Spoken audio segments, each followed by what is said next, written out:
for the Discover Project. And I see you've already gotten your questions. Have you had a chance to look over them? Yes. Great. Well, then I will just go ahead and ask you these questions. And if you don't mind, I'll take a few notes so that I can let the others understand it and know what you work, who you work with, and what you do in this capacity, the needs you have. The first question was, what services do you provide, or in what way does your organization interact with the community? The services that we provide, we work with individuals who are HIV positive or who are testing to see their status as far as being HIV positive or not, as well as people who need to be seen at an STD clinic. So we see a wide variety of people that come in, all ages, all races, all socioeconomic backgrounds, and some of them come to us, but we also go out into the community and we go and do testing within other organizations in the community. Maybe it's the Freeman Center or the jails. We go out into the jails and we test. We go out into different bars in the community and we test. We go just wherever we see that there's a need. Right. And maybe the people aren't coming to us, we try to go to them. Amen. And so that's basically what we do. Now, we do have a case management program, like I said, for people who are already positive. What we try to do with those individuals is we'd like for them to have the best medical care they possibly can have. But we also know that if they can't feed their kids, or they can't pay the rent, or they can't get to the doctor's appointment, then that's going to going to the doctor and taking their medication is going to be the bottom of the priority. Whatever needs they have, and y'all know all the programs and things that are out there in order to get them in contact. We try. We definitely try to look at what services are already out there, so we're not duplicating any services. But through the grant monies, we're also allowed a certain flexibility in providing the services ourselves, such as maybe housing. We can help people on a monthly basis pay their rent if they can't get into Section 8 or public housing for whatever reason. Okay. All right.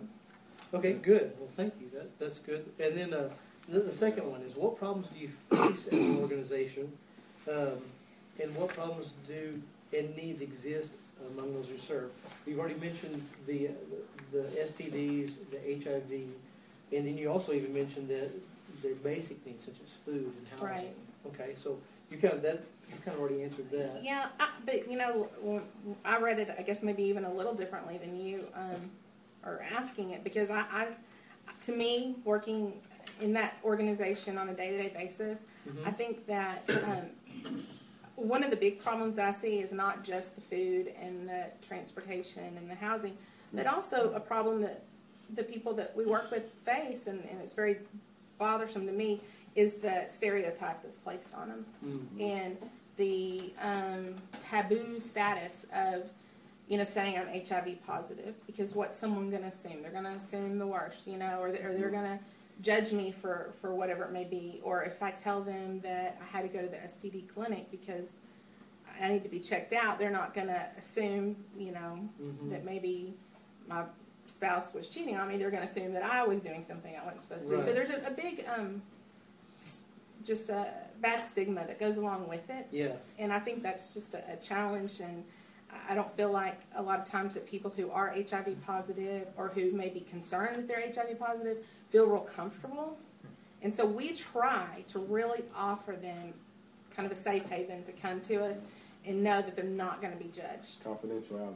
Confidentiality is a big deal. And so I think that's a big challenge that the people that we work with face, and that we face. I mean, we always kind of joke that, we're the hush-hush group in the health department. You hear about all the organizations that are in there, and then maybe at the end they'll put in HIV, STD, and maybe not, because we don't want to offend anyone. Right. And, it's hard to meet those needs, and it's hard to change that stereotype and to, address any of it whenever we're kind of pushed to the side. Right. Which I think really leads into the next question, is what kind of church or group of churches or volunteers do to help? I think what a lot of them do already is offer the obvious things that, you think with a benevolence program, maybe assistance with medication if they can, or food, different day-to-day needs. But I also would hope that maybe there could be some support groups. Mm-hmm.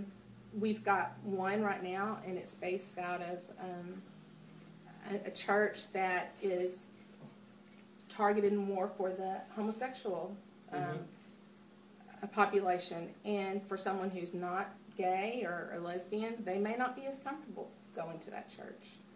And even though they're a very loving group and very welcoming, that just may not be their area that they would feel comfortable going to.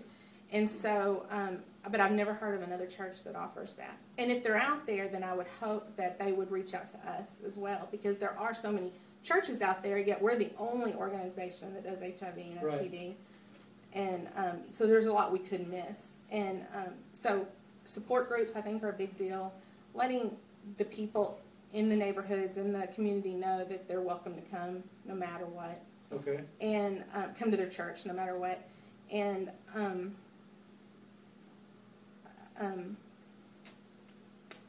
maybe get a book together, to send out to the different organizations, letting us know what services the different churches do offer.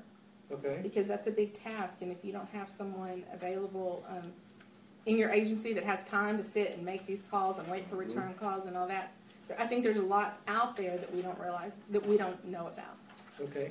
That we could be helping and So referring. that really goes into the fourth question there. It says, if you had an opportunity to speak to the churches, to challenge the church people, what would you say to them? One, I think you just said, let you know of opportunities for ministry that the churches are offering to people who may be in your situation that you deal with. Mm-hmm. Okay, so let them know ministries. And I think kind of what I've already addressed also is just not turning that blind eye, not looking away, not acting like it's not a problem in our community. Mm-hmm. And I meant to print the statistics before you came and look at them, but in the last 3 years, I think from 97, 98, 97, oh my goodness, 07, 08, and 09, it has, the HIV positive rate has doubled every year. So we went from maybe, 20 to then 40 to 60, and it's higher than that. I mean, I'm just throwing out an even number, but so before I came here, I lived in the bubble. I didn't realize that how prevalent it was in Waco. I mean, my goodness, we're in the Bible Belt area, and it's not surely a need. And when you see the prostitutes that are out there, when you see the kids that are out there, when you see the married, very wealthy businessmen that are out there and they're seeking the services of those prostitutes, or they're using drugs and making bad decisions, you realize how many lost people are out there. Yeah. Plus the people who are infected because of choices that someone else made and brought home to them.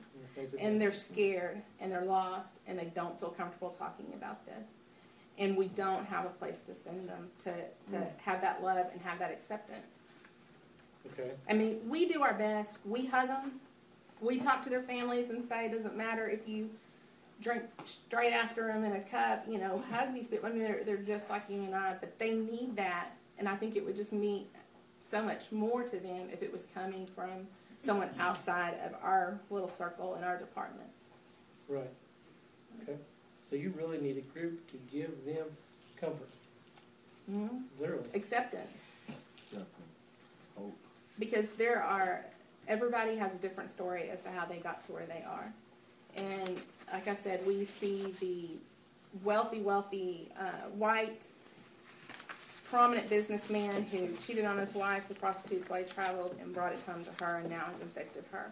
They're hiding this information, and this is true. I mean, this is in Waco, hiding this from their grown children, from their grandchildren, because there's such the stigma attached. Mm-hmm. We see the drug addicts, we see the homeless, we see we had a 16-year-old last week who was positive.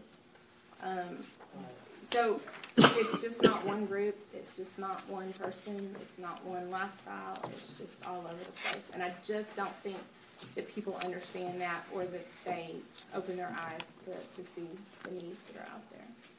Well, And you can also always ask one fifth question, and you can ask them, would you mind if I prayed with you? And ask, and I'm sorry, you say if you mind what? if I prayed with you. That's what you always ask. That's